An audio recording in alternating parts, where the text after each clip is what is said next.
get to Harvard. Wait, come on, you're coming too, right?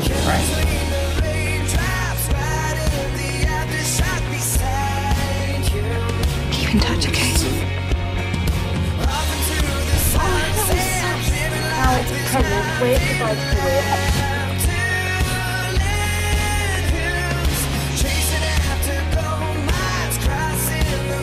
We're getting married.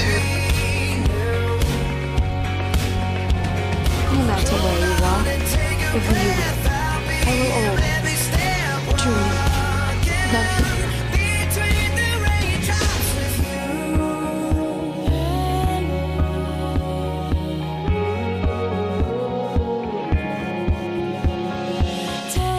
Sometimes you don't see that the best thing that's ever happened to you is right under your nose.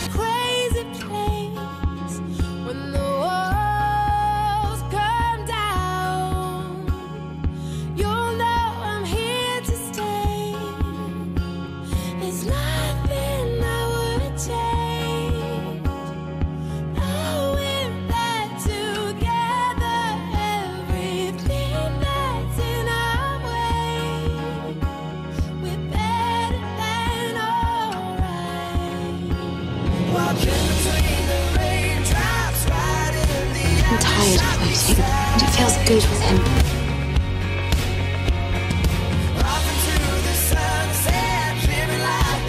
If you reject him, he's going to make it his life's mission to go out there and meet the most perfect, beautiful girl in the world just to try and get over you. We just keep missing each other. I just need to know one thing. Are you happy with him?